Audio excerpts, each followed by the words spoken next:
trap shit. Sergeant Smack making backflip. Telly Hank did with the action. With the vital speaking Spanish. Frank Matthews, how I vanish. Poof. Came back like I'm King Tut. Gold BBS is on a beamer. When Fat Cat was 10 queens up. Ball off the profit, not the re-up. Fly like Puerto Rican Jesus. Uptown like I'm Baby May. Just caught a touchdown from the Bay. $1 million worth of drugs seized by state investigators, but that's not the only crime here. This drug bust is also allegedly linked to the murder of a former Baltimore basketball star. WJZ is live tonight. Annie Rose Ramos with the indictment of 19 people, including a Baltimore rapper. Annie Rose. Well, Nicole, this is what over $1 million worth of drugs looks like, seized by authorities during their investigation into a Baltimore-based drug gang run by rapper Lorax.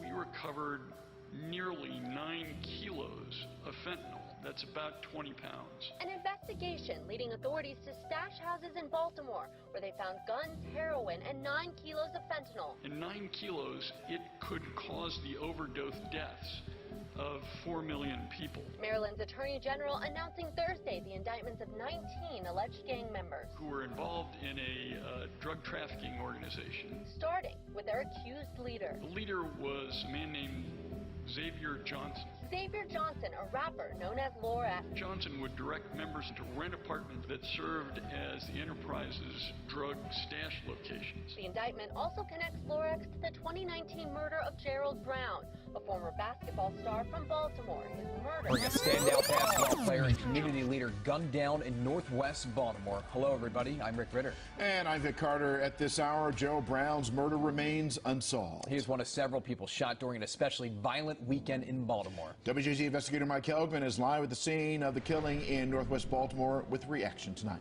Mike? Vic and Rick, he's remembered as a loving dad with a great sense of humor. This is where it all ended for him. And family members are grieving. Many in the community wonder whether the bloodshed will ever stop. That's how they was. Gerald Brown, also known as G-Songs, was a comedian and father who cared about his community. And in his earlier years, Brown was a standout basketball player for both Frederick Douglass High School Gerald Brown.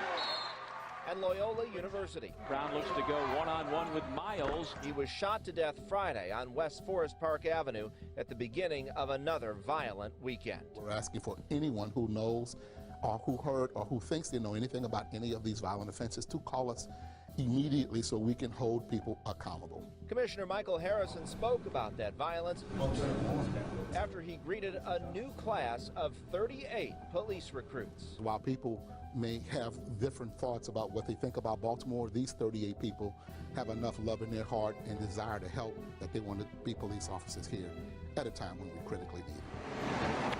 More than 130 people have been murdered in Baltimore this year. Mayor Young said he wants more federal funding to track the guns entering the city. Totally unacceptable. You know, there's not a day that I don't get up. And this was even before I was mayor, trying to figure out what we can do to make this city safer. Brown's death remains unsolved. Loyola remembered his infectious smile and outgoing personality and called him one of the top basketball players in school history. He died at just 34 years old. It has to take all of us together to deal with this issue of violence. It's a disease that's ravaging our neighborhoods.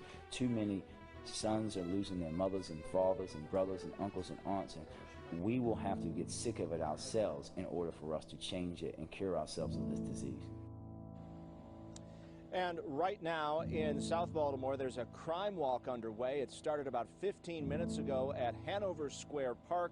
They're going to walk by the site of a double shooting over the weekend and includes several city council members and the commissioner. Live in Northwest Baltimore, Mike Helgren, WJZ.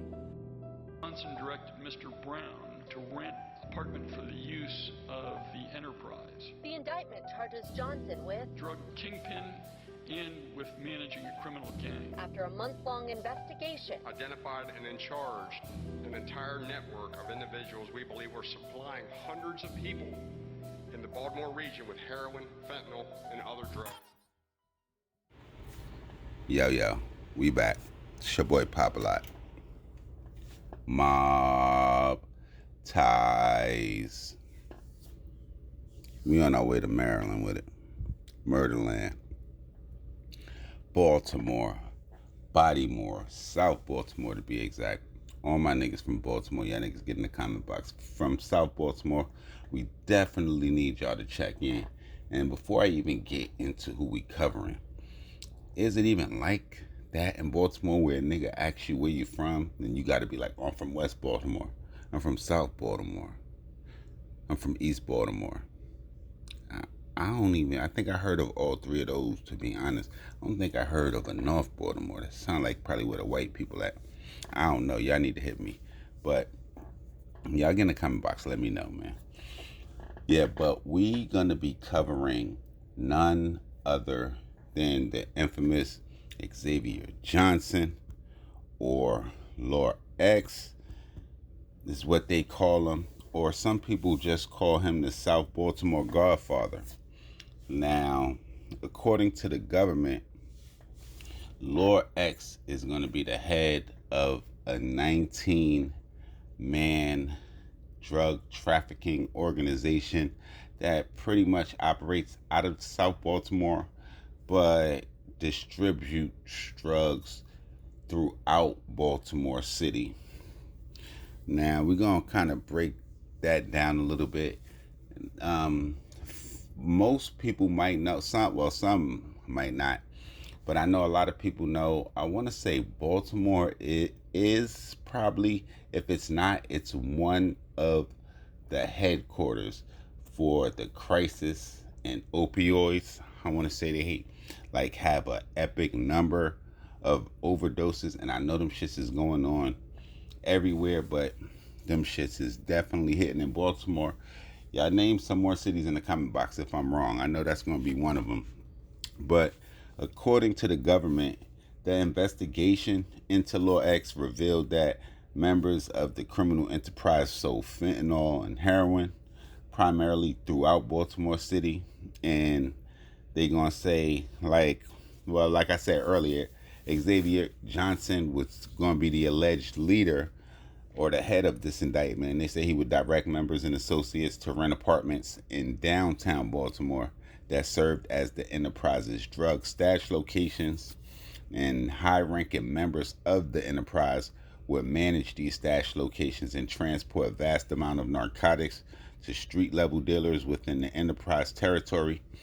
Now, Johnson and other members of the enterprise utilized their social media accounts to broadcast, promote, and advertise their criminal activity.